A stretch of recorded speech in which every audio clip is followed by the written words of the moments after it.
Hey, what is up, you guys? Welcome back to another episode of Super Gaming Minute, the channel dedicated to all things Nintendo and gaming. Before we get into everything in this video, I just wanted to take a quick second and talk about the contest that we're hosting here at Super Gaming Minute. As I mentioned to you guys in my N64 games coming to the Nintendo Switch video, I'll be hosting a Nintendo themed giveaway and entering all of my subscribers who commented on that video. But in order for me to do that giveaway, I needed 1,000 views, which we did get, and we are currently surpassing 2,000 views. The other thing we need was 100 likes on that video, and we are so close to hitting that number. If you guys could give that video a watch, I would greatly appreciate it, as it would really help me out. Like the video as well so we can get it to 100 likes, and make sure you are subscribed to Super Gaming Minute for your chance to win the Nintendo theme prize. And let's be real, at this moment I only have roughly around 500 subs, so your chance of winning is pretty damn high. With all that out of the way, let's get into the video.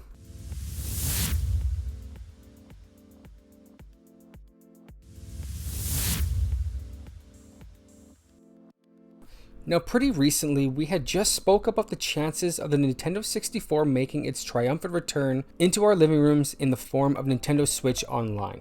And that could still very well be the case. But that isn't the only rumored console that is starting to heat up and seriously being talked about online and on YouTube. Now, obviously, you know what I'm going to be talking about since you literally clicked the title that explains what I'm going to be talking about, and you would be correct. Gameboy games making its way onto the Nintendo Switch Online service. Yes, that is correct, and we have some pretty good reasonings as to why this is being teased. And when we may see and hear Nintendo talk about the possibility of these beloved titles making their way over either in the form of Game Boy, Game Boy Color games, or Game Boy Advance, or hopefully all three. So in order to make a case for the Game Boy family of systems making its way onto the Switch, we first have to talk about Metroid Dread and the Metroid Anniversary. As Nintendo fans are aware, this year marks not only the Legend of Zelda's 35th anniversary, but also the 35th anniversary of the Metroid series. That's right, and Nintendo has decided to celebrate by giving fans the long awaited 5th installment into the core 2D Metroid series in the form of Metroid Dread.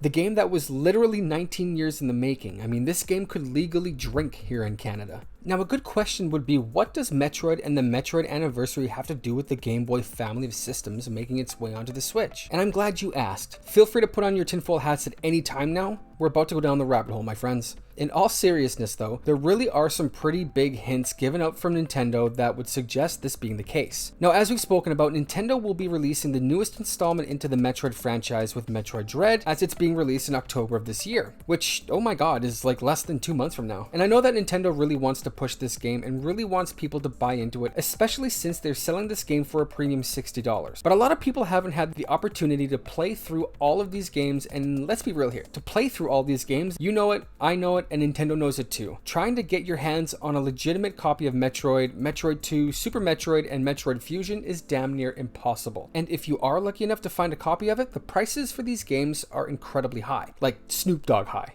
And with Nintendo putting the hammer down when it comes to illegal downloading of their games and systems, it's very hard to get your hands on these games. So how do we get our hands on these games so we can play through each story that leads up to Metroid Dread? Well, Nintendo Switch Online will help us out by allowing us to play the first and third entries into the series, Metroid and Super Metroid. But what about the second and fourth installment? And we all know that Metroid Zero Mission is a way better version of the first Metroid game. Well, as mentioned, we would need to get our hands on a Game Boy and a Game Boy Advance system and be lucky enough to come across a copy of Metroid 2 and Metroid Fusion and pay out the ass for each version, or be lucky enough to still own these games on the original systems, or also a Wii U system. Or Nintendo could just add Game Boy and Game Boy Advance to Nintendo Switch Online, which would add content to the online service, which would make fans happy, as well as making Nintendo more money in subscriptions. And guess what, friends? I believe that this is a huge possibility. Nintendo has recently taken to Twitter to shout out Metroid and share some information with us concerning the franchise. The first tweet where they speak about these previous installments was back on August 6th, where they tweeted, "Be sure to follow along the upcoming week as we spotlight some of the moments from the history and fun facts of the 2D Metroid saga leading up to Metroid Dread," followed by Volume 4 of the Metroid Dread report looking at the origin of Samus Aran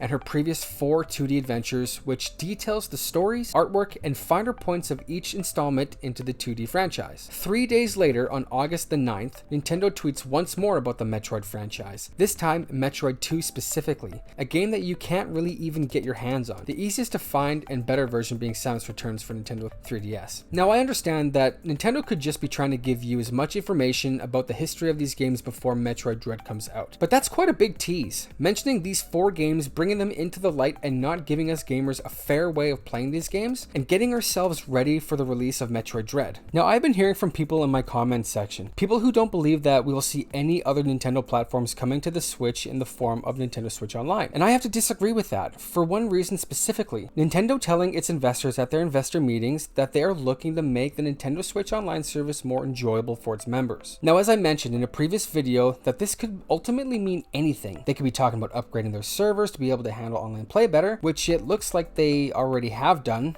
which is why Monster Hunter Rise runs so well on Nintendo Switch Online. There could be a bunch of different things that Nintendo is planning in order to make this service more appealing to gamers. But I do believe Nintendo would be doing themselves a disservice when it comes to these classic consoles being available for us online, especially considering that they blatantly shut down the idea of bringing Virtual Console onto the Switch. Now yes, I would love for Nintendo to give us the N64 on the Switch. It would be a dream come true, and I still think they might do that. But the more I think about things, the more I believe that the Game Boy family of systems would be a better move for Nintendo. Not only would it be easier for them to do so, they wouldn't have to fight with copyright laws in order to get the majority of the most popular titles onto the system. Think about it, if Nintendo was able to swing the Game Boy family systems onto our Switch, which would include Game Boy, Game Boy Color, as well as the Game Boy Advance, they would have access to not hundreds of games, but thousands of games, with franchises including Super Mario, The Legend of Zelda, Metroid, and Pokemon. And not only that, but it would be the perfect excuse to bring Mother 3 over from Japan. What? If they can release Star Fox 2 on the Super Nintendo literally 25 years later, they can make this happen. Honestly guys, to me, it's not a matter of will Nintendo add more consoles to the service, it's more of a question of when, and I do believe that we will hear more about what we can expect to see on the service during Nintendo's next Direct if we do in fact get one this September. And as it stands, especially with the Switch OLED being released this October to coincide with Metroid Dread, which games do you think would look better? The Game Boy family of systems or the N64? If you want my opinion on this matter, I would have to say the Game Boy. They just seem to have aged better visually than the N64, and I believe that they would look better on the Switch. Alright guys, and that is it. Now, I hope you guys enjoyed talking about the possibility of the Game Boy family of systems coming to the Nintendo Switch. I sure like researching and talking about this stuff, and I'm always on the lookout for more of this type of content to research and make videos on. And if you guys like going over this kind of content, feel free to subscribe to Super Gaming Minute for more. As I mentioned at the beginning of this video, we are right around the 500 subscriber mark. Let's see if we can get to 600 subs within the month of August. Also, comment down below what you guys think. Are we going to be getting Game Boy games on the Nintendo Switch Online service, or do you think we'll be getting N64 games? Or maybe you're convinced that Nintendo isn't going to be dropping either consoles onto the service. Comment down below your thoughts so we can start a discussion. Also, don't forget to like the video, it sure helps me out and gets the video into the screens of others who also like this content. Again, thank you guys so much. You know I appreciate each and every one of you. I can't thank you enough for all of your support, and as always, keep on gaming.